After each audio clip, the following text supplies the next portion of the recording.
ನಮಸ್ತೆ ಎಲ್ಲರಿಗೂ ರಚನಾ ಸ್ಟಾರ್ಡಿ ಆತ್ಮೀಯವಾದ ಸ್ವಾಗತ. ಯಾರ್ಯಾರು ಚಾನಲ್ನ ಸಬ್ಸ್ಕ್ರೈಬ್ ಮಾಡಿದ್ದೀರಾ ನಿಮ್ಮೆಲ್ಲರಿಗೂ ತುಂಬು ಹೃದಯದ ಧನ್ಯವಾದಗಳು. ಹಾಗೂ ಫಸ್ಟ್ ಟೈಮ್ ನನ್ನ ಚಾನಲ್ ವಿಸಿಟ್ ಮಾಡ್ತಾ ಇರೋರ್ಗೂ ಕೂಡ ಸ್ವಾಗತ. ನನ್ನ ಚಾನಲ್ನ ನೋಡ್ತಿದ್ರೆ ದಯವಿಟ್ಟು ಸಬ್ಸ್ಕ್ರೈಬ್ ಮಾಡಿ, ಹಾಗೆ ಪಕ್ಕದಲ್ಲಿರೋ ನೋಟಿಫಿಕೇಶನ್ ಬೆಲ್ನ ಕೂಡ ಪ್ರೆಸ್ ಮಾಡಿ. ಸೊ ಪ್ರತಿ ಸತಿ ವಿಡಿಯೋಸ್ ಅಪ್ಲೋಡ್ ಆದಾಗ ನೀವು ಯಾವುದೇ ಕಾರಣಕ್ಕೂ ವಿಡಿಯೋಸ್ನ ಅಪ್ಲೋಡ್ ಮಾಡೋದಿಲ್ಲ. ಆ್ಯಂಡ್ ದಯವಿಟ್ಟು ಇನ್ಸ್ಟಾಗ್ರಾಮಲ್ಲೂ ನಾನು ಕೆಲವೊಂದು ಸತಿ ಪೋಸ್ಟ್ ಮಾಡ್ತಿರ್ತೀನಿ ರೀಲ್ಸ್ನ. ಸೊ ಅದನ್ನು ಕೂಡ ನೋಡಿ ಆ್ಯಂಡ್ ಪ್ರೋತ್ಸಾಹಿಸಿ ಅಂತ ಕೇಳ್ಕೊತೀನಿ. ಸೊ ಇವತ್ತಿನ ವಿಷಯ ಏನಿರುತ್ತೆ ಅಂದರೆ ಮೇ ತಿಂಗಳು 2026 ಭವಿಷ್ಯ.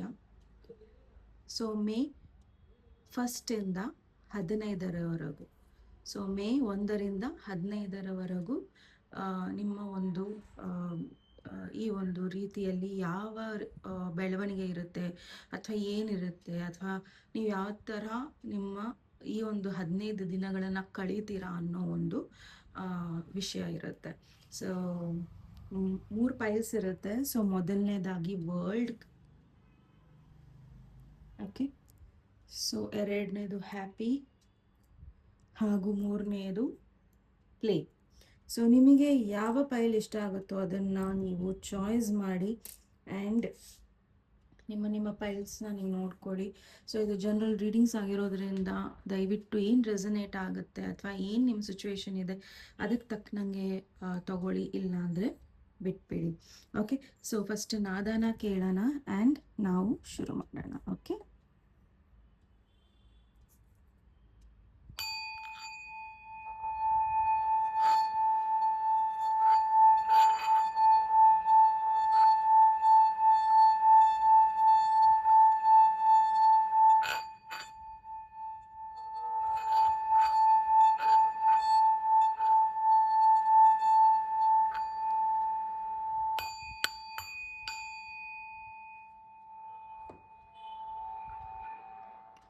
ಓಕೆ. ಸೊ ಒಂದು ಇಂಪಾರ್ಟೆಂಟ್ ಮೆಸೇಜ್ ಇದೆ, ಬಟ್ ಅದಕ್ಕೂ ಮುಂಚೆ ನಾನು ನಿಮಗೇನೋ ಒಂದು ಶೇರ್ ಮಾಡಬೇಕು. ತುಂಬ ಜನ ನನಗೆ ಮೆಸೇಜ್ ಥ್ರೂ ಅಥವಾ ಹೀಗೆ ಏನೋ ರೀಡಿಂಗ್ ತೊಗೊಬೇಕಾದ್ರೆ ತುಂಬ ಜನ ಕೇಳಿದ್ದೀರಾ, ರಚನಾ ನಾವಿವತ್ತು ಹುಣ್ಣಿಮೆ ಮಿಸ್ ಮಾಡ್ಕೊಂಡ್ವಿ, ಚಾರ್ಜ್ ಹೇಗೆ ಮಾಡೋದು ಅಂತ.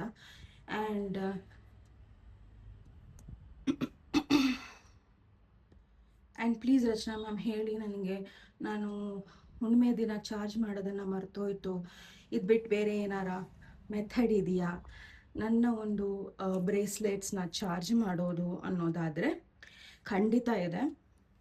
ಇದು 24 hours ಚಾರ್ಜಿಂಗ್ ಇರುತ್ತೆ. ಸೊ ಇಲ್ಲಿ ನೀವೇನು ಮಾಡಬೇಕಾಗಿರೋದು ಅಂದರೆ ಒಂದು ಬೌಲಲ್ಲಿ ಬ್ರೇಸ್ಲೆಟ್ನ ಇಡಿ. ಓಕೆ. ಸೊ ಒಂದು ಬೌಲ್ ನೀವು ಬ್ರೇಸ್ಲೆಟ್ನ ಇಟ್ಟಾದಮೇಲೆ, ಸಪೋಸ್ ಇದು ನಿಮ್ಮ ಬೌಲ್, ಓಕೆ.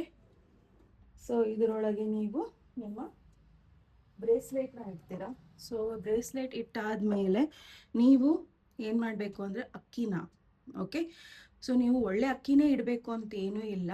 ಸೊ ನೀವು ಸ್ಟೋರ್ ಅಕ್ಕಿ ಆಗಿರ್ಬೋದು ಅಥವಾ ಕಮ್ಮಿ ರೇಟಿನ ಅಕ್ಕಿನ ನೀವು ಯೂಸ್ ಮಾಡ್ಬೋದು. ನಾನು ನಿಮಗೆ ಒಳ್ಳೆ ಅಕ್ಕಿ ಏನಕ್ಕೆ ಯೂಸ್ ಮಾಡಬೇಡಿ ಅಥವಾ ಕಾಸ್ಟ್ಲಿ ಅಕ್ಕಿ ಏನಕ್ಕೆ ಯೂಸ್ ಮಾಡಬೇಡಿ ಅಂತ ಹೇಳ್ತಾ ಇದ್ದೀನಿ ಅಂದರೆ, ಮತ್ತೆ ಅಕ್ಕಿನ ನೀವು ಯೂಸ್ ಮಾಡೋಂಗಿಲ್ಲ. ಓಕೆ. ಸೊ ಇವತ್ತು ಸೋಮವಾರ ಈ ಒಂದು ಮೆಥಡ್ನ ನೀವು ಮಾಡ್ತಿದ್ದೀರಾ ಅಂದರೆ, ಸೋಮವಾರದ ದಿನ ನೀವು 2 o'clockಗೆ ಸಪೋಸ್ ಇಟ್ಟಿದ್ದೀರಾ ಆ ಒಂದು ಬ್ರೇಸ್ಲೆಟ್ನ ಅಂದರೆ, ಸೊ ನೆಕ್ಸ್ಟ್ ಡೇ 2 o'clockಗೆ ಅದನ್ನು ತೆಗೆದಾದ್ಮೇಲೆ ಅದು ಚಾರ್ಜ್ ಆಗಿರುತ್ತೆ. ಓಕೆ. ಸೊ ನೀವು ಬ್ರೇಸ್ಲೆಟ್ನ ಕಂಪ್ಲೀಟಾಗಿ ಮುಚ್ಚೋ ಥರ ಅಕ್ಕಿನ ಹಾಕಬೇಕು. ಹಾಕಾದ್ಮೇಲೆ ಅದನ್ನು 24 hours ಬಿಟ್ಬಿಡಬೇಕು. ಅದನ್ನು ಯಾವುದೇ ರೀತಿ ಟಚ್ ಮಾಡೋಕ್ಕೆ ಹೋಗಬಾರ್ದು ಅಥವಾ ಏನೂ ಮಾಡೋಕ್ಕೆ ಹೋಗಬಾರ್ದು. ಓಕೆ. ಸೊ ಮಂಗಳವಾರ ಹಾಕೋಬೇಡಿ ಅದನ್ನು.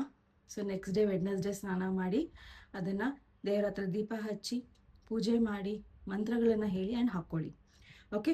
ಸೊ ಬಟ್ ಆ ಒಂದು ಅಕ್ಕಿನ ನೀವೇನು ಮಾಡಬೇಕು ಅಂದರೆ ಹರಿಯೋ ನೀರಿಗಾರ ಹಾಕ್ರಿ ಅಥವಾ ಗಿಡದ ಕೆಳಗೆ ಹಾಕ್ರಿ ಅಥವಾ ಪ್ರಾಣಿ ಪಕ್ಷಿಗಳಿಗೆ ಅದನ್ನು ಆಹಾರದ ಥರ ಹಾಕಿ. ಬಟ್ ಅಕ್ಕಿನ ನೀವು ಮತ್ತೆ ನಿಮ್ಮ ಒಂದು ಡೈಲಿ ರುಟೀನಿಗೂ ಅನ್ನಕ್ಕೂ ಯೂಸ್ ಮಾಡೋಂಗೆ ಇಲ್ಲ. ಓಕೆ. ಮತ್ತೆ ನಾವು ಅಕ್ಕಿನ ಯೂಸ್ ಮಾಡ್ಬೋದಾ ರೀಚಾರ್ಜಿಗೆ ಅಂದರೆ ಇಲ್ಲ. ಓಕೆ. ಸೇಮ್ ಅಕ್ಕಿನ ನಾವು ಎತ್ತಿಡ್ತೀವಿ ಮತ್ತು ರೀಚಾರ್ಜ್ ಮಾಡ್ತೀವಿ ಅಂದ್ರೂ ಕೂಡ ನೋ. ಓಕೆ. ಆ್ಯಂಡ್ ತುಂಬ ಜನ ಕೇಳಿರೋ ಇದರಿಂದ ಈ ಒಂದು ಮೆಥಡ್ನ ಹೇಳ್ತಾ ಇರೋದು. ಸೊ ನಿಮಗೆ ಆ ಒಂದು ಟೈಮಲ್ಲಿ ಮಾಡೋಕ್ಕಾಗಲಿಲ್ಲ, ಚಾರ್ಜ್ ಮಾಡೋಕ್ಕಾಗಲಿಲ್ಲ ನಿಮ್ಮ ಬ್ರೇಸ್ಲೆಟ್ ಅಂದರೆ ಆ ರೀತಿಯಲ್ಲಿ ನೀವು ಅದನ್ನು ಚಾರ್ಜ್ ಮಾಡ್ಬೋದು. ಓಕೆ, ಸೊ ತುಂಬ ಜನಕ್ಕೆ ಇನ್ನೊಂದು ನಾನು ಹೇಳಿರ್ತೇನೆ. ಸೊ ಒಂದು ಗಾಜಿನ ಒಂದು ಬೌಲಲ್ಲೋ ಅಥವಾ ಒಂದು ಗಾಜಿನ ಬಾಟಲಲ್ಲಿ ನೀವು ಫುಲ್ ಮೂನ್ ಫುಲ್ ಮೂನ್ ಹುಣ್ಣಿಮೆ ದಿನ ಅದನ್ನು ಇಟ್ಟು ಚಾರ್ಜ್ ಮಾಡ್ಕೊಳ್ಳಿ ಅಂತ. ಸೊ ಅದೆಲ್ಲ ತಪ್ಪು ಹೋಯಿತು ಅಂದರೆ ನೀವು ಈ ರೀತಿಯಲ್ಲಿ ಮಾಡಬಹುದು. ಸೊ ಚಾರ್ಜ್ ಆಗುತ್ತೆ, ಬಿಕಾಸ್ ಅಕ್ಕಿಯಲ್ಲಿ ಎಲ್ಲ ನೆಗೆಟಿವ್ ಎಳ್ಕೊಳ್ಳೋ ಶಕ್ತಿ ಇರುತ್ತೆ. ಓಕೆ, ಸೊ ನೀವು ಈ ರೀತಿ ಕೂಡ ಚಾರ್ಜ್ ಮಾಡ್ಕೋಬಹುದು. ಆ್ಯಂಡ್ ನಾದದಲ್ಲಿ ಬಂದಿರೋ ಮೆಸೇಜ್ ಏನು ಅಂದರೆ, ತುಂಬ ಜನ ನಿಮ್ಮನ್ನು ಹೆಲ್ಪ್ ಮಾಡ್ತಾ ಇರ್ಬೋದು, ನಿಮ್ಮನ್ನು ಗಿಫ್ಟ್ ಮಾಡ್ತಾ ಇರ್ಬೋದು, ನಿಮಗೆ ತುಂಬ ಪ್ರೀತಿಯಿಂದ ನೋಡ್ಕೊತಾ ಇರ್ಬೋದು. ಬಟ್ ಅವ್ರು ನಿಮ್ಮನ್ನು ಗಿಫ್ಟ್ ಮಾಡ್ತಾ ಇದ್ದಾರೆ ಅನ್ನೋ ಕಾರಣಕ್ಕೆ ಅವ್ರನ್ನ ಫ್ರೆಂಡ್ಸ್ ಆಗಿ ಇಟ್ಕೊಬೇಡಿ, ಅಥವಾ ಅವ್ರ ಜೊತೆ ರಿಲೇಷನ್ಶಿಪ್ಸ್ನ ಇಟ್ಕೋಬೇಡಿ. ಅಥವಾ ನೀವು ಅವರಿಗೆ ಗಿಫ್ಟ್ ಮಾಡ್ತಾ ಇದ್ದೀರಾ, ನೀವು ಯಾವುದೋ ಒಂದು ಸ್ಥಾನಮಾನ ಕೊಟ್ಟಿದ್ದೀರಾ ಅಂತ ಹೇಳಿ ನೀವು ಅವರನ್ನ ಒಂದು ರೀತಿಯಲ್ಲಿ ಅದು ವ್ಯವಹಾರ ಥರ ಆಗಿಬಿಡುತ್ತೆ. ಓಕೆ, ಸೊ ಎಲ್ಲೋ ಒಂದು ಕಡೆ ಅದು ಅನ್ಕಂಡೀಷ್ನಲ್ ಆಗಿರಬೇಕು. ಕೊಡೋ ಕೈಗಳನ್ನು ನೋಡಬೇಡಿ, ಅದ್ರ ಹಿಂದೆ ಇರೋ ಫೀಲಿಂಗ್ಸ್ನ ನೋಡಿ. ಅವ್ರು ಕೊಡದೆ ಹೋದ್ರೂ ಅವರು ಕೆಲವೊಂದು ಸಂದರ್ಭಗಳಲ್ಲಿ ನಿಮ್ಮ ಜೊತೆ ಇದ್ದಾರೆ, ನಿಮ್ಮ ಜೊತೆ ಕೆಲವೊಂದನ್ನು ನಿಮಗೆ ಅಂತಾನೆ ಅವರು ಟೈಮ್ ಕೊಟ್ಟು ಮೀಸಲಿಟ್ಟಿರ್ತಾರೆ, ನಿಮಗೋಸ್ಕರನೇ ಕಾಳಜಿ ಮಾಡ್ತಿರ್ತಾರೆ. ಅಂದರೆ there you have a best things in your life. Best friend ಆಗಿರ್ಬೋದು, ಬೆಸ್ಟ್ ಮದರ್, ಸಿಸ್ಟರ್ಸ್, ಯಾರೇ ಆಗಿರ್ಬೋದು. ಓಕೆ, ಸೊ ತುಂಬ ಜನಕ್ಕೆ ಅವ್ರೇನೋ ಒಂದು ಕೊಡ್ತಾರೆ ಅನ್ನೋ ಕಾರಣಕ್ಕೆ ಅವ್ರ ಜೊತೆ ಇರಬೇಡಿ. ಆ್ಯಂಡ್ ಅವ್ರ ಹತ್ರ ಏನು ಸಿಗ್ತಾ ಇದೆ ಅನ್ನೋದಕ್ಕೆ ಅವ್ರ ಜೊತೆ ಇರಬೇಡಿ. ಜಸ್ಟ್ ಅವರು ನಿಮ್ಮ ಒಂದು ಬೆಸ್ಟ್ ಪಾರ್ಟ್ ಅನ್ನೋ ಥರ ನೀವಿರಿ, ಅನ್ಕಂಡೀಷ್ನಲ್ ಆಗಿರಿ ಆ್ಯಂಡ್ ಹ್ಯಾಪಿ ಆಗಿರಿ. ನೀವು ಅವ್ರ ಹತ್ರ ಡೀಪಾಗಿ ಏನಾದ್ರು ಹಂಚ್ಕೊತಿರೋ ಬಿಡ್ತಿರೋ, ಇಟ್ಸ್ ಡಿಫ್ರೆಂಟ್ ಥಿಂಗ್. ಬಟ್ ಆ ಒಂದು ಸಂಬಂಧಕ್ಕೆ ಬೆಲೆ ಕೊಡೋದನ್ನು ಕಲೀರಿ, ಆ್ಯಂಡ್ ನಿಮ್ಮ ಸಂಬಂಧಗಳಿಗೆ ಟೈಮ್ ಕೊಡೋದನ್ನು ಕಲೀರಿ. ಆ್ಯಂಡ್ ತುಂಬ ಜನಕ್ಕೆ ಬೇರೆಯವ್ರ ಬಗ್ಗೆ ಅಪಪ್ರಚಾರ ಮಾಡೋದು, ಅಥವಾ ಅವ್ರ ಬಗ್ಗೆ ಬೇರೆ ಥರ ಅವರನ್ನು ಇಡೋದು, ಅಥವಾ ಬೇರೆ ಥರ ಬೇರೆಯವರು ಬೇರೆ ಥರ ನೋಡಲಿ ಅನ್ನೋ ಕಾರಣಕ್ಕೆ ಅವರನ್ನು ಇದು ಮಾಡೋದನ್ನು ಬಿಟ್ಬಿಡಿ. If you are doing it, I know ನೀವು ನನ್ನ ಫಾಲೋವರ್ಸ್, ಸಬ್ಸ್ಕ್ರೈಬರ್ಸ್ ಆಗಿದ್ರೆ ನೀವು ಅದು ಮಾಡಲ್ಲ ಅಂತ. ಬಟ್ ಎನಿವೇಸ್, ನೀವು ಹಂಗೆ ಮಾಡ್ತಿದ್ರೆ ಗೊತ್ತಿಲ್ಲದೆ ಯಾರೂ ಮಾಡೋದಿಲ್ಲ ಅನ್ಕೊತೀನಿ. But anyways 1%. Okay, so please ನೀವು ನಿಮ್ಮಲ್ಲಿ ಕೆಲವೊಂದು ಬದಲಾವಣೆ ಮಾಡ್ಕೊಬೇಕು ಅಂದರೆ ಖಂಡಿತ ಮಾಡ್ಕೊಳ್ಳಿ. ಆ್ಯಂಡ್ ಫಸ್ಟ್ ಯಾರು ವರ್ಲ್ಡ್ನ ಚಾಯ್ಸ್ ಮಾಡಿದ್ದೀರಾ, ಸೊ ಇದು ನಿಮ್ಮ ರೀಡಿಂಗ್. ಸೊ ಮೇ 1ರಿಂದ 15ನೇ ತಾರೀಕುವರೆಗೂ, ಮೇ 1ರಿಂದ 15ನೇ ತಾರೀಕುವರೆಗೂ ನಿಮ್ಮ ಮೇ ತಿಂಗಳು ಹೇಗಿರುತ್ತೆ. ವಿಘ್ನೇಶ್ವರ, ಏಂಜಲ್ಸ್, ಯೂನಿವರ್ಸ್, ಶ್ರೀಕೃಷ್ಣ, ದಯವಿಟ್ಟು ತಿಳಿಸಿ ಮೇ ತಿಂಗಳು world choice ಮಾಡಿರೋರಿಗೆ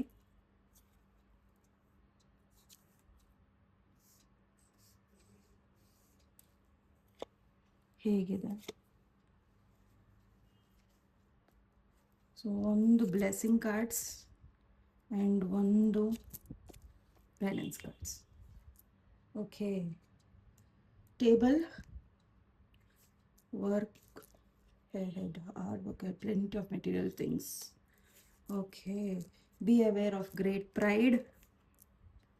My God, goldfish, increase in material wealth and spiritual growth, doing something risky, taking a chance, older man, great passion. Okay, so ಇಲ್ಲಿ ನೀವು ಕಷ್ಟಪಡ್ತಾ ಇದ್ದೀರಾ, ನಿಮ್ಮ ಕಷ್ಟಕ್ಕೆ ಪ್ರತಿಫಲ ಸಿಗ್ತಾ ಇದೆ. ನಿಮಗೆ ಪ್ರಮೋಷನ್ಸ್ ಆಗಿರ್ಬೋದು, ಅಥವಾ ಪ್ರಾಪರ್ಟಿ, ಅಥವಾ ಇನ್ಹೆರಿಟೆನ್ಸ್ ಅಂತಾರಲ್ಲ, ಸೊ ಈ ರೀತಿ ಆಸ್ತಿಗಳು ನಿಮಗೆ ಸಿಗೋದು, ಅಥವಾ ನಿಮ್ಮಲ್ಲಿ ತುಂಬ ಜನ ಬಿಸ್ನೆಸ್ ನಡೀತಾ ಇಲ್ಲ, ಅಥವಾ ಏನೋ ಒಂದು ನಡೀತಾ ಇಲ್ಲ ಅಂದರೆ ಖಂಡಿತ ಮೇ ತಿಂಗಳು ತುಂಬ ಚೆನ್ನಾಗಿ ನಡೆಯುತ್ತೆ.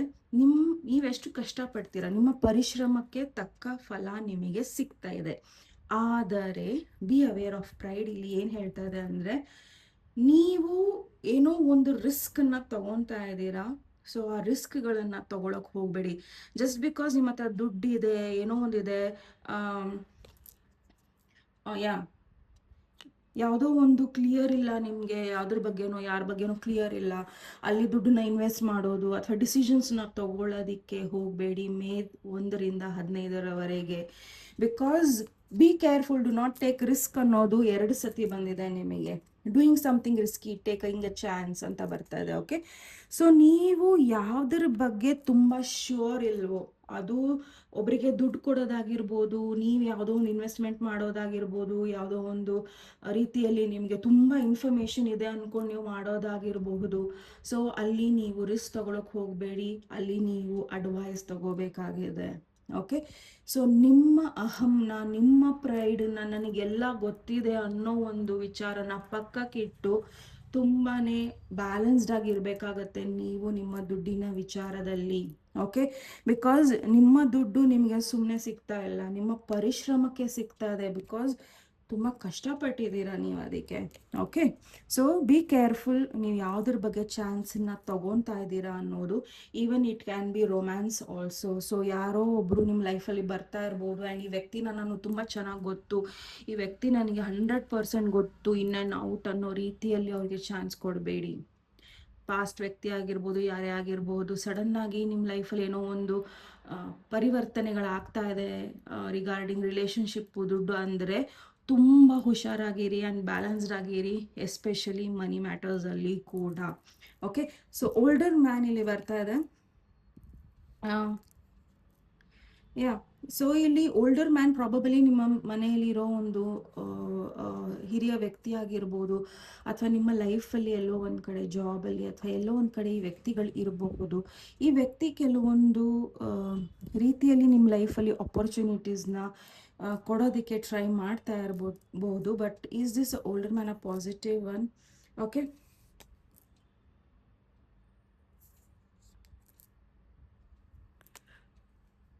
ಈ ವ್ಯಕ್ತಿ ನಿಮ್ಮ ಹತ್ರ ಯಾವ ಥರ ಒಂದು ಟೈಮ್ ಸ್ಪೆಂಡ್ ಮಾಡ್ತಾರೆ, ಅಥವಾ ಈ ವ್ಯಕ್ತಿ ನಿಮಗೆ ಯಾವ ಥರ ಅಡ್ವೈಸ್ನ ಕೊಡ್ತಾರೋ ದಯವಿಟ್ಟು ಅದನ್ನು ಸಮಾಧಾನವಾಗಿ ಕೇಳಿ ಆ್ಯಂಡ್ ಮಾಡಿ. ಬಟ್ ಈ ವ್ಯಕ್ತಿ ಏನನ್ನು ಆಫರ್ ಮಾಡೋಕ್ಕೆ ಹೋಗ್ತಾರೋ ಅದನ್ನು ಮಾತ್ರ ತುಂಬ ಸೀರಿಯಸ್ ಆಗಿ ತೊಗೊಳಕ್ಕೆ ಹೋಗಬೇಡಿ. ಬಿಕಾಸ್ ನೀವು ಒಂದು ಪಾಸಿಟಿವ್ ಇದು ಏನೋ ಜಾಗದಲ್ಲಿ ಇರಬೇಕಾದ್ರೆ, ನಿಮಗೆ ದೇವ್ರು ಎಲ್ಲವನ್ನು ಕೊಡಬೇಕಾದ್ರೆ ಸಮ್ಟೈಮ್ಸ್ ನಾವು ಯಾರಿಂದನೋ, ಬಿಕಾಸ್ ಆ ವ್ಯಕ್ತಿ ತುಂಬ ಮೆಚ್ಯೂರ್ ಇದ್ದಾರೆ, ಅವ್ರು ನಮ್ಮವರು ಅನ್ನೋ ಒಂದು ಕಾರಣಕ್ಕೆ ನೀವು ಕೆಲವೊಂದು ಅವ್ರು ಹೇಳಿದ್ದು ನಡೆಯುತ್ತೆ, ನಡೆದೇ ಹೋಗುತ್ತೆ ಅನ್ನೋ ವಿಚಾರಕ್ಕೆ ಅವರಿಗೆ ಆದ್ಯತೆಯನ್ನು ಕೊಟ್ಟು ನೀವು ಡಿಸಿಷನ್ಸ್ನ ಮಾಡಿದ್ರೆ ನೀವು ಎಲ್ಲಿ ನಿಲ್ತೀರಾ ಅಂದರೆ, ನಿಮ್ಮ ಲೈಫಲ್ಲಿ ಪ್ರೀತಿ ಇರೋದಿಲ್ಲ, ದುಡ್ಡಿರೋದಿಲ್ಲ, ಗೋಲ್ಸ್ ಇರೋದಿಲ್ಲ. ಇದನ್ನೆಲ್ಲವನ್ನು ಡಿಸ್ಟ್ರಾಕ್ಟ್ ಮಾಡಿ ಬಿಸಾಕ್ತಾರೆ. ಓಕೆ, ಸೊ ಸಪೋಸ್ ಈ ಒಂದು ಮೇ ತಿಂಗಳು 1ರಿಂದ 15ರ ಒಳಗೆ ಆ್ಯಂಡ್ ಅದಾದಮೇಲೆನೂ ಕೂಡ ನಿಮಗೆ ಯಾರು ಆಪರ್ಚುನಿಟೀಸ್ ಕೊಡ್ತೀವಿ, ಈ ರೀತಿಯ ಇರುತ್ತೆ ಅನ್ನೋದಾದರೆ ದಯವಿಟ್ಟು ರಿಸ್ಕ್ಗಳನ್ನು ತೊಗೊಳಕ್ಕೆ ಹೋಗಬೇಡಿ, ಈವನ್ ನಿಮ್ಮ ರಿಲೇಷನ್ಶಿಪ್ಸಲ್ಲೂ ಕೂಡ. Okay, so great passion regarding ಇಲ್ಲಿ ಮೇ ತಿಂಗಳು ನಿಮಗೊಂದು ಖುಷಿ ವಿಚಾರ ಆ್ಯಂಡ್ ಹೆಮ್ಮೆ ಪಡೋ ವಿಚಾರ ಏನು ಅಂದರೆ, ನಿಮ್ಮ ಕೋಪನ ನೀವು ಕಂಟ್ರೋಲ್ ಮಾಡ್ತಾ ಇದ್ದೀರಾ. ನಿಮ್ಮ ಕೋಪನ ಹೇಗೆ ಬ್ಯಾಲೆನ್ಸ್ ಮಾಡ್ಕೊಬೇಕು, ನಾನು ಕೋಪನ ಹೇಗೆ ಹೊರಗೆ ತೆಗಿದಲೆ ಅದನ್ನು ಬೇರೆ ರೀತಿಯಲ್ಲಿ ಚಾನಲ್ ಮಾಡಬೇಕು, ಅದನ್ನು ಯಾವ ರೀತಿಯಲ್ಲಿ ನಾನು ಒಳ್ಳೆ ರೀತಿಯಲ್ಲಿ ಯೂಸ್ ಮಾಡ್ಕೊಬೇಕು ಅನ್ನೋದು ತುಂಬ ಚೆನ್ನಾಗಿ ಗೊತ್ತಾಗ್ತಾ ಇದೆ. ಆ್ಯಂಡ್ ನಿಮ್ಮ ಒಂದು ಬೆಳವಣಿಗೆಗೋಸ್ಕರ ನೀವು ಮೇ 1ರಿಂದ 15ವರೆಗೆ ತುಂಬ ಚೆನ್ನಾಗಿ ನಿಮ್ಮನ್ನು ನೀವು ಸಂಭಾಳಿಸ್ಕೊತೀರ ಅನ್ನೋದು ಕೂಡ ಇಲ್ಲಿ ಬರ್ತಾ ಇದೆ. ಓಕೆ, ಆ್ಯಂಡ್ ನೀವು ಕೆಲವೊಂದನ್ನು ಈ ಒಂದು ಕೋಪನ ನೀವು ಕಂಟ್ರೋಲ್ ಮಾಡೋದ್ರಿಂದ ನಿಮ್ಮ ಲೈಫಲ್ಲಿ ಪೀಸ್ ಆ್ಯಂಡ್ ಹಾರ್ಮನಿ ಬರ್ತಾ ಇದೆ. ಓಕೆ, ಸೊ ಖಂಡಿತ ನೀವು ಕೆಲವೊಂದು ವಿಚಾರಗಳಲ್ಲಿ ಏನು ಮಾಡ್ತಿದ್ದೀರಾ ಅಂದರೆ, ಓಕೆ ಈ ವ್ಯಕ್ತಿ ನನ್ನನ್ನು ಸುಮ್ಮನೆ ಎಳಿತಾ ಇದ್ದಾರೆ ಆ್ಯಂಡ್ ಸುಮ್ಮನೆ ಏನೇನೋ ಹೇಳ್ತಾ ಇದ್ದಾರೆ, ಈ ಒಂದು ಚಿಲ್ಲರೆ ಮಾತಿಗೆ ನಾನು ಕೋಪ ಮಾಡ್ಕೊಬಾರ್ದು ಅನ್ನೋದೊಂದು ಬರುತ್ತಲ್ಲ ನಿಮಗೆ, that is where you are going to win. ನೀವು ಅಲ್ಲಿ ಗೆದ್ರಿ. ಓಕೆ, ಸೊ ನೀವು ನಿಮ್ಮ ಕೋಪನ ಕಂಟ್ರೋಲ್ ಮಾಡ್ತಾ ಇದ್ದೀರಾ ಆ್ಯಂಡ್ ಆ ಕೋಪನ ನೀವು ಬೇರೆ ಥರ ಎನರ್ಜೀಸ್ಗೆ ಹಾಕ್ತಾ ಇದ್ದೀರಾ. ಆ್ಯಂಡ್ ಯಾವ ಥರ ಎನರ್ಜೀಸ್ ಅಂದರೆ, ನಿಮಗೆಲ್ಲಿ ನೆಮ್ಮದಿ ಸಿಗ್ತಾ ಇದೆ, ನಿಮಗೆಲ್ಲಿ ಏನೋ ಒಂದು ರೀತಿಯಲ್ಲಿ ಖುಷಿ ಸಿಗ್ತಾ ಇದೆ, ಅಲ್ಲಿ ಇನ್ವೆಸ್ಟ್ ಮಾಡ್ತಾ ಇದ್ದೀರಾ. ಆ್ಯಂಡ್ ನಿಮಗೆ ಬಾದರೇಷನೇ ಇಲ್ಲ ನಿಮ್ಮ ಅಗೇನ್ಸ್ಟ್ ಯಾರಿದ್ದಾರೆ ಯಾರಿಲ್ಲ ಅನ್ನೋದು. ಬಿಕಾಸ್ ನಾವು ಕಂಡ್ಕೊಳ್ಳೋದ್ರಲ್ಲಿ ಎಷ್ಟು ಕಷ್ಟಪಟ್ಟಿರ್ತೀವಿ ಅನ್ನೋದನ್ನು ನಮಗಷ್ಟೇ ಗೊತ್ತಿರುತ್ತೆ. ಅಲ್ವಾ? ಸೊ ನಾವು ಏನೇನೆಲ್ಲ ಅನುಭವಿಸಿದ್ದೀವಿ, ಏನೆಲ್ಲ ಕೇಳಿದ್ದೀವಿ, ಕೇಳಿಸ್ಕೊಂಡಿದ್ದೀವಿ, ಯಾವುದ್ರ ಬಗ್ಗೆ ನಮಗೆ ಗೊತ್ತಿದ್ರೂ ನಾವು ಹೇಗೆ ಮುಂದೆ ಏನು ಮಾತಾಡ್ತೀವಿ ಅನ್ನೋದನ್ನೆಲ್ಲ ನಾವು ತಪಸ್ಯ ಥರ ಕೂತು ಕೆಲವೊಂದನ್ನ ನಾವು ಏನೋ ಅದನ್ನು ತಡ್ಕೊಂಡಿರ್ತೀವಿ. ಓಕೆ, ಆ ಟೈಮಲ್ಲಿ ನಮ್ಮ ಜೊತೆ ಇರೋದು ನಾವು, ನಮ್ಮ ಒಳ್ಳೆತನ ನಾನು 100% ಎಲ್ಲದರಲ್ಲೂ ಇರುತ್ತೆ, ನಮ್ಮದ್ರಲ್ಲೂ ಇರುತ್ತೆ ಅಂತ ನಾನು ಹೇಳೋದಿಲ್ಲ. ಬಟ್ ಆ ಟೈಮಲ್ಲಿ ನಾವು ಕೆಟ್ಟದ್ದು ಮಾಡೋದಕ್ಕೆ ಹೋಗೋದಿಲ್ಲ ನೋಡಿ. That is the best part. ಅವ್ರು ನಮ್ಗೆ ಏನೋ ಒಂದು ಅಂದರು, ಮಾಡಿದ್ರು, ಕೆಟ್ಟದು ಅಂತ ಹೇಳಿ ವಾಪಸ್ ಕೊಡ್ದಲೇ ನಾವು ಸ್ಟ್ರಾಂಗ್ ಆಗಿ ನಿಂತಿರ್ತೀವಲ್ಲ, that is the best part. So ಆ ಬೆಸ್ಟ್ ಪಾರ್ಟ್ ನಿಮ್ಮಲ್ಲಿದೆ. ಆ್ಯಂಡ್ ಮೇ ತಿಂಗಳಲ್ಲಿ ನೀವು ತುಂಬ ಸ್ಟ್ರಾಂಗ್ ಆಗಿ ನಿಲ್ತೀರಾ. ಸೊ ಯಾರೇ ನನ್ನ ಅಗೇನ್ಸ್ಟ್ ಇರಲಿ, ನನಗೇನೇ ಡಿಪ್ರೆಷನ್ ಇರಲಿ, ನನಗೇನೇ ಆ್ಯಂಗ್ಸೈಟಿ ಇರಲಿ, ನನಗೇನೇ ಭಯಗಳಿರಲಿ, ನನಗೇನೇ ಏನೋ ಒಂದು ಕಾಡ್ತಾ ಇರಲಿ, ನಾನು ಅದಕ್ಕೆ ಬಾದರೇಷನ್ ಕೊಡೋದಿಲ್ಲ. ನಾನು ಅದಕ್ಕೆ ಯಾವುದೇ ಕಾರಣಕ್ಕೂ ಏನೋ ಜಾಗ ಕೊಡಲ್ಲ ಅನ್ನೋದು ನೀವು ಡಿಸೈಡ್ ಮಾಡಿದ್ದೀರಾ. ಓಕೆ, ಸೊ ನಿಮ್ಮ blessing card, my God, on exacting event ಬರ್ತಾ ಇದೆ. ಸೊ ನೋಡೋಣ ಈವೆಂಟ್ ಏನಿದೆ ಅನ್ನೋದು. ಎಕ್ಸೈಟಿಂಗ್ ಇವೆಂಟ್ ಏನು ಅಂದರೆ, ನೀವು ಈ ಹಿಂದೆ ಏನೋ ಒಂದನ್ನು ವಿಶ್ ಮಾಡಿದರೆ ಅದು ಕಂಪ್ಲೀಟ್ ಆಗಿರಲಿಲ್ಲ. Probably regarding what, change for the better. So ನೀವು ದೇವ್ರ ಹತ್ರ ಕೇಳ್ಕೊಂಡಿದ್ರಿ, ಈ ಒಂದು ಪರಿಸ್ಥಿತಿನ ಸರಿ ಮಾಡಿಕೊಡು ದೇವ್ರೆ, ಅಥವಾ ಈ ಪರಿಸ್ಥಿತಿನ ಚೇಂಜ್ ಮಾಡು, ಏನೋ ಒಂದು ಒಳ್ಳೇದು ಮಾಡು ಅಂತ ಕೇಳ್ಕೊಂಡಿದ್ರಿ. ಅದು ನಡೆದೇ ಇರಬಹುದು. ಓಕೆ, ಬಟ್ ಅದು ಮೇ ತಿಂಗಳು ನಡೀತಾ ಇದೆ. That is your blessings. Okay, ಏನೋ ಒಂದನ್ನು ದೇವರು ಕೊಟ್ಟಿಲ್ಲ ಆ ಟೈಮಲ್ಲಿ, ಬಟ್ ಈ ಟೈಮಲ್ಲಿ ಕೊಡ್ತಾ ಇದ್ದಾರೆ. Okay, regarding some gift. Okay, ಒಂದು ನೀವು ಯಾರಿಗೂ ಏನೋ ಒಂದು ಕೊಡೋದಕ್ಕೆ ಇಷ್ಟಪಡ್ತಾ ಇದ್ರಿ, ಅದು ಕೊಡೋಕೆ ಆಗ್ತಿರ್ಲಿಲ್ಲ. ಇನ್ನೊಂದು ನಿಮಗೆ ಯಾರೋ ಒಬ್ರು ಗಿಫ್ಟ್ ಕೊಡ್ತಾ ಇದ್ದಾರೆ. ಅದು ಕೂಡ ಈ ಒಂದು ಏನೋ ಮೇ 1ರಿಂದ 15ರೊಳಗೆ ಈ ಒಂದು ಬ್ಲೆಸ್ಸಿಂಗ್ ಕಾರ್ಡ್ ನಿಮ್ಮದು. ಓಕೆ, ಆ್ಯಂಡ್ ನಿಮ್ಮ ಅಡ್ವೈಸ್ ಏನಿದೆ, pay attention to your finances. Okay, so ನಿಮ್ಮ ಫೈನಾನ್ಷಿಯಲ್ ಸ್ಟೇಟಸ್ ಬಗ್ಗೆ ನೀವು ತುಂಬ ಹುಷಾರಾಗಿರಬೇಕಾಗತ್ತೆ. ಸೊ ನೀವು ಏನೇ ಡಿಸಿಷನ್ಸ್ ಮಾಡಿದ್ರೂ don't do because of pride. Sometimes ಏನಾಗುತ್ತೆ ಅಂದರೆ, ಯಾರೋ ಒಬ್ಬರು ನಮ್ಮ ಮುಂದೆ ಏನೋ ಒಂದು ದೊಡ್ಡ ಮಾಡೆಲ್ ತೊಗೊಂಡಿರ್ತಾರೆ, ಗಾಡಿ ಆಗಿರ್ಬೋದು, ಫೋನ್ ಆಗಿರ್ಬೋದು. Do not go and compete. ಅವ್ರನ್ನ ಕಂಪೇರ್ ಮಾಡೋಕ್ಕೂ ಹೋಗಬೇಡಿ, ಕಾಂಪಿಟೇಷನ್ ಮಾಡೋಕ್ಕೂ ಹೋಗಬೇಡಿ, ಬಿಕಾಸ್ ಎಲ್ಲೋ ಒಂದು ಕಡೆ ನೀವೇ ಹಳ್ಳಕ್ಕೆ ಬೀಳೋದು. ಓಕೆ, ಸೊ ಫೈನಾನ್ಷಿಯಲಿ ತುಂಬಾ ಹುಷಾರಾಗಿರಬೇಕು. ಯಾರೋ ಏನೋ ತಗೊಂಡ್ರು ಅಥವಾ ಯಾರೋ ಏನೋ ಮಾಡ್ತಾ ಇದ್ದಾರೆ ಅನ್ನೋ ಕಾರಣಕ್ಕೆ ನೀವು ನಿಮ್ಮ ಪರಿಶ್ರಮದ ದುಡ್ಡನ್ನು ಹಾಕಬೇಡಿ. ಬಿಕಾಸ್ ದೇವರು ನಿಮಗೆ ತುಂಬ ಕೊಡ್ತಾ ಇದ್ದಾನೆ. ಆ್ಯಂಡ್ ನೀವು ಹುಷಾರಿಲ್ಲ ಅದ್ರ ಬಗ್ಗೆ ಅಂದರೆ ಅದನ್ನು ಪಟ್ ಅಂತ ಹೋಗೇ ಬಿಡುತ್ತೆ. ಓಕೆ, ಸೊ ನಾನು ನಿಮ್ಮ ಹತ್ರ ನಿಮಗೆ ಭಯ ಅಂತ ಮೂಡಿಸ್ತಾ ಇಲ್ಲ. ಇಟ್ಸ್ ಜಸ್ಟ್ ಒಂದು ನಿಮಗೆ ರಿಮೈಂಡರ್ ಇಲ್ಲಿ. ಓಕೆ, ದಟ್ ಹುಷಾರಾಗಿರಿ. ನೀವು ಕಷ್ಟಪಟ್ಟಿದ್ದು ದುಡ್ಡು ಅಲ್ವಾ? ಸೊ ನೀವು ಕಷ್ಟಪಟ್ಟಿದ್ದ ದುಡ್ಡು ನೀವು ತಿಪ್ಪೆಗೆ ಹಾಕಿದ್ರೂ ಲೆಕ್ಕ ಇಟ್ಕೊ ಅಂತ ಹೇಳಬೇಕಾದ್ರೆ, ಸೊ ನೀವು ಎಲ್ಲದನ್ನು ಯೂಸ್ ಮಾಡ್ತಾ ಇದ್ದೀರಾ, ಯಾರಿಗೋಸ್ಕರ ಯೂಸ್ ಮಾಡ್ತೀರಾ ಅನ್ನೋದು ಕೂಡ ಮ್ಯಾಟ್ರ್ ಆಗುತ್ತೆ. ಓಕೆ, ಸೊ ತುಂಬ ಚೆನ್ನಾಗಿದೆ ನಿಮ್ಮ reading. So all the very best ನಿಮಗೆ. ನೆಕ್ಸ್ಟ್ ಟೈಮ್ ನೆಕ್ಸ್ಟ್ ಟಾಪಿಕ್ ಒಂದಿಗೆ ಮತ್ತೆ ಭೇಟಿಯಾಗೋಣ. ಅಲ್ಲಿವರೆಗೂ ನಮಸ್ತೆ, ಟೇಕ್ ಕೇರ್. ನಮಸ್ತೆ. ಪಾಯಲ್ ನಂಬರ್ 2, ಯಾರು ಹ್ಯಾಪಿ ಈ ಒಂದು ಪಾಯಲ್ನ ಚಾಯ್ಸ್ ಮಾಡಿದ್ದೀರಾ? ಸೊ ಇದು ನಿಮ್ಮ ರೀಡಿಂಗಿಗೆ ಸ್ವಾಗತ. ಸೊ ನೋಡೋಣ. ಸೊ ನೀವು ಪಾಯಲ್ ಹ್ಯಾಪಿ ಚಾಯ್ಸ್ ಮಾಡಿದ್ದೀರಾ ಅಂದಿದ ತಕ್ಷಣ ಹ್ಯಾಪಿನೇ ಇರೋದಿಲ್ಲ, but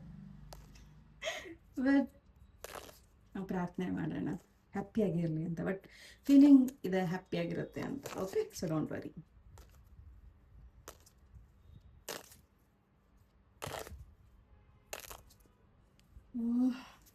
Vighneshwara, angels, universe, Shri Krishna, please pile number 2 ಯಾರು ಹ್ಯಾಪಿ ಅನ್ನೋ ಒಂದನ್ನು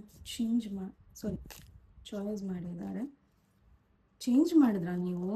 ಯಾವುದೊಂದು ಪೈಲನ್ನ ನೋಡಬೇಕು ಅಂತಿದ್ರಿ, ಮತ್ತು ಬೇರೆ ಪೈಲನ್ನ ನೋಡ್ತಾ ಇದ್ದೀರಾ? ನೀವು ಚಾಯ್ಸ್ ಮಾಡಿಲ್ಲ ಅಂದರೂ ಮಾಡಿದ್ರು ಈ ಪೈಲ್ ನಿಮ್ಮದೆ. ಓಕೆ, ಸೊ ತಲೆ ಕೆಡ್ಸ್ಕೊಬೇಡಿ. ಸೊ 1919 ನೋಡಿದೆ. ಸೊ ಕನ್ಫರ್ಮೇಷನ್ ಈ ಒಂದು ಪೈಲ್ ನಿಮ್ಮದೆ ಅಂತ.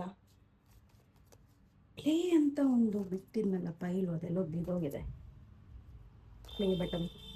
Okay, so Vighneshwara, okay, Vighneshwara, angels, universe, Shri Krishna, file number 2 ಯಾರು ಹ್ಯಾಪಿ ಅನ್ನೋ ಒಂದು ಪೈಲ್ನ ಚಾಯ್ಸ್ ಮಾಡಿದ್ದಾರೆ. ಪ್ಲೀಸ್ ಅವರಿಗೆ ಮೇ 1ರಿಂದ 15ರವರೆಗೆ ಏನೆಲ್ಲ ನಡೆಯಲಿದೆ ದಯವಿಟ್ಟು ತಿಳಿಸಿ. ಸೊ ಈ ಒಂದು ಸೆಟ್ ಆಫ್ ಕಾರ್ಡ್ಸ್ ತಾನಾಗೆ ಬಿದ್ದಿರೋದ್ರಿಂದ ಇದನ್ನು ನಾನು ಲಾಸ್ಟಾಗಿ ತೊಗೊತೀನಿ. ಬಟ್ ಇದರಲ್ಲಿ ಏನು ಮೆಸೇಜ್ ಬರುತ್ತೋ ಗೊತ್ತಿಲ್ಲ. But let's see. Okay,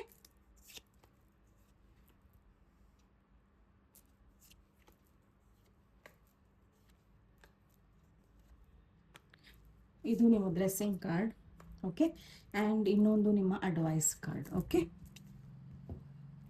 so ಮೊದಲನೇ card romance in air. Okay, broken wishes, wish bone.